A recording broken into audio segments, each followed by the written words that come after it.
चलिए बढ़ते हैं आगे। और मनी लॉन्ड्रिंग मामले में आरोपी दिल्ली के मंत्री सत्येंद्र जैन को जेल में सुविधाएं मिलने को लेकर ईडी ने राउज एवेन्यू कोर्ट में शिकायत दी है। और शिकायत में ईडी ने कहा कि सत्येंद्र जैन जेल में ऐश की जिंदगी जी रहे हैं, सुपरिटेंडेंट उनका ख्याल रखते हैं।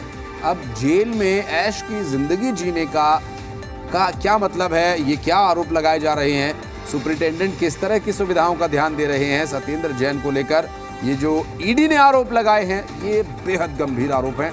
और इस विषय को लेकर आगे क्या कुछ राउज एवेन्यू कोर्ट की तरफ से रुख रहता है ये भी देखने की बात होगी। दरअसल सत्येंद्र जैन को जेल में ऐश हो रही है।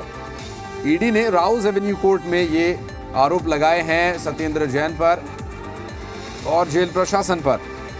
सत्येंद्र जैन जेल में ऐश कर रहे हैं, सुपरिटेंडेंट सत्येंद्र जैन को सुविधाएं मुहैया करवाते हैं। तो ये बहुत गंभीर आरोप है सुपरिटेंडेंट पर, जेल प्रशासन पर। और ये आरोप कितने सही हैं और ईडी की तरफ से जो ये बात कही जा रही है ये किस आधार पर कही जा रही है और कोर्ट इस पर क्या रुख रखता है ये भी देखने वाली बात होगी। सत्येंद्र जैन जो कि लंबे वक्त से इस पूरे मामले में, मनी लॉन्ड्रिंग का जो मामला है उस विषय को लेकर जांच के दायरे में हैं और क्योंकि ईडी और सीबीआई दोनों ही लगातार इस पूरे मामले की पड़ताल कर रहे हैं, अलग अलग एंगल से अलग अलग तथ्यों को खंगालने का काम किया जा रहा है। ऐसे में लंबे समय से जेल में बंद सुपरिटेंडेंट सत्येंद्र जैन को सुविधाएं दे रहे हैं, ऐसा ईडी का आरोप लगाया जा रहा है सत्येंद्र जैन पर जेल में।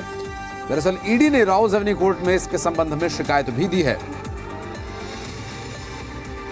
और जितेंद्र हमारे सहयोगी इस वक्त हमारे साथ फोन लाइन पर हैं। जितेंद्र, सत्येंद्र जैन जेल में ऐश कर रहे हैं, ईडी ने राउज एवेन्यू कोर्ट में शिकायत दी है, क्या आधार बताए गए हैं और क्या है आगे इस पर सुनवाई के समय, तारीख दिन कब तक होगा और क्या कुछ संभावनाएं हैं?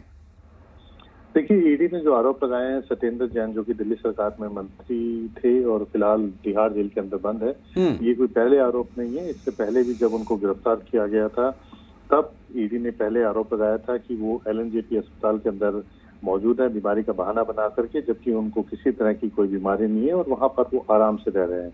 और यही आरोप इस बार जेल के अंदर रहते हुए लगाए हैं, क्योंकि ईडी ने बकायदा फुटेज, जो सीसीटीवी फुटेज है, वो अदालत में सबूत के तौर पर पेश की है। बकायदा एफिडेविट दिया है अदालत में जिसमें बताया गया है कि किस तरह से सत्येंद्र जैन की सेवा में कुछ लोग बकायदा वहां पर नियुक्त हैं, जो कि उनकी मसाज तक कर रहे हैं, कभी हेड मसाज कर रहे हैं, कभी फुट मसाज कर रहे हैं। और जो दूसरे एक्यूज्ड हैं जो उनके साथ बंद हैं जेल के अंदर, वो आराम से उनसे मिल रहे हैं और जो टाइम है होता है उससे ज्यादा समय वो वहां पर व्यतीत कर रहे हैं। और बकायदा सबूत के तौर पर जो सीसीटीवी फुटेज है वो भी अदालत में दिया गया है। अब इस मामले की सुनवाई आगे 4 तारीख को होनी है, लेकिन ये एक गंभीर मामला है और इसको लेकर के तिहाड़ जेल ने भी जो अपना स्टेटमेंट है उन्होंने कहा है कि जो भी चीजें हैं जो ईडी की तरफ से उनसे मांगी गई थी, सीसीटीवी फुटेज या जो दूसरी जो जानकारी, वो उनको दी गई है, लेकिन किसी भी तरह के नियमों को तोड़ा नहीं गया, ये तिहाड़ जेल की तरफ से कहा गया है। अब आगे देखना होगा कि अदालत इस पर किस तरह से और क्या रुख लेती है। जी, आप नजर बनाए रखें जितेंद्र, आगे अपडेट लेने के लिए फिर संपर्क करेंगे आपसे। बहुत शुक्रिया।